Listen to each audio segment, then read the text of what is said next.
Okey, yang pertamanya teori Rowe lah. Menurut Rowe, pengalaman awal kanak-kanak di rumah merupakan asas bagi pembentukan personaliti serta sikap individu terhadap pemilihan kerjaya. Anak-anak akan menjadikan peranan dan tingkah laku ibu bapa mereka sebagai model dan teladan. Enroll membuat spekulasi bahawa interaksi dan gaya layanan ibu bapa yang diterima oleh seseorang individu adalah penting dalam menentukan orientasi pemilihan kerjaya. Teori kerjaya Enroll ni menumpukan kepada dua dimensi lah, iaitu yang pertama bahagian personality dan yang kedua klasifikasi pekerjaan. Tujuan teori ini dibangunkan untuk melihat hubungan antara pertalian antara semua bidang pekerjaan dengan latar belakang kekeluargaan dan pengalaman layanan ibu bapa terhadap individu semasa kanak-kanak. Jadi gaya layanan ibu bapa ni ada 6. Jadi mesra bersahaja, mesra pengasih, dingin mengabai, dingin mengelak, terlampau melindungi dan terlampau menuntut. Jadi antara hipotesis Enroll ni, ibu bapa yang bersifat melindungi, menuntut dan pengasih akan menghasilkan anak-anak yang berkecenderungan ke arah berorientasikan manusia dan kemudiannya akan memilih pekerjaan yang berorientasikan manusia.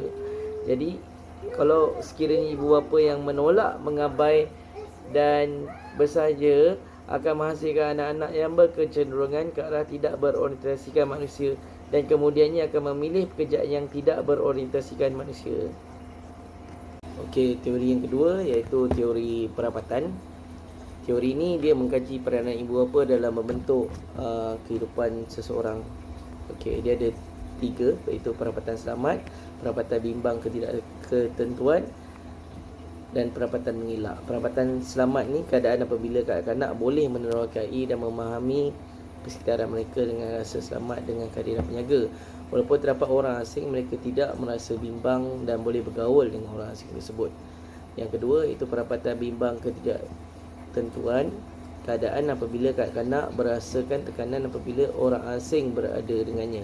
Walaupun ibu bapa ada bersama mereka, tetapi mereka tetap berasa bimbang kerana kehadiran orang asing. Perasaan bimbang mereka bertambah apabila ditinggalkan. Dan yang terakhir, perapatan mengelak, keadaan apabila kanak-kanak hanya menunjukkan sangat sedikit perasaan terhadap penjaga. Mereka juga tidak berminat dan tidak akan menerokai persekitaran walaupun ianya merupakan persekitaran yang baru. Okay, apa kaitan teori perapatan dengan kerjaya? Semakin kuat perapatan, maka semakin mudah untuk membuat pilihan kerjaya. Apabila remaja atau dewasa ini berasa selamat, mereka boleh membuat eksplorasi tentang dunia dengan bebas dan bina kepuasan dalam pekerjaan. Okey, untuk yang ketiga iaitu sistem terapi keluarga. Ia adalah sejenis kaunseling psikologikal yang membantu ahli keluarga meningkatkan komunikasi dan menyelesaikan konflik. Dalam sistem terapi keluarga ni, dia ada terbahagi kepada 2 jenis keluarga lah, iaitu enmeshed family, iaitu keluarga terjerat, dan disengaged family, iaitu keluarga yang terlepas. Dalam enmeshed family ni, tanggungjawab keluarga tu tidak jelas, di mana ahli keluarga tidak mempunyai peranan khusus untuk berurusan antara satu sama lain.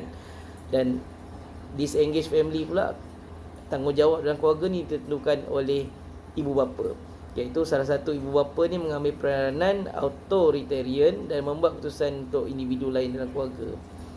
Okey, salah satu lagi yang penting dalam sistem terapi keluarga ni, kita akan belajar genogram, iaitu satu kaedah yang baik untuk meneliti corak kerjaya dalam keluarga tersebut.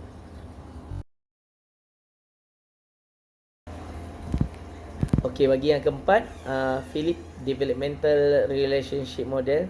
Model ni dia melihat hubungan yang merangkumi rakan-rakan, adik-beradik, guru, rakan sebaya dan lain-lain. Dapat 2 tema lah dalam Philip Developmental Relationship Model ni, iaitu action of others dan self-directness. Untuk action of others atau dalam arti kata lain, tindakan orang lain, ada 7 cara seseorang individu tu melibatkan diri mereka dalam pembuatan keputusan kerjaya orang lain lah.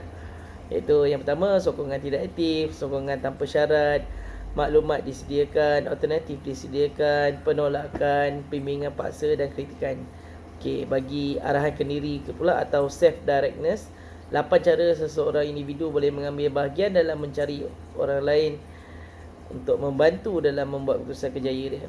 Iaitu yakin berdikari, pengambilan tidak berjaya, penggunaan tidak selamat, berhati-hati, mencari maklumat tentang diri, menimbang pilihan, sounding board dan akhir sekali sistematik.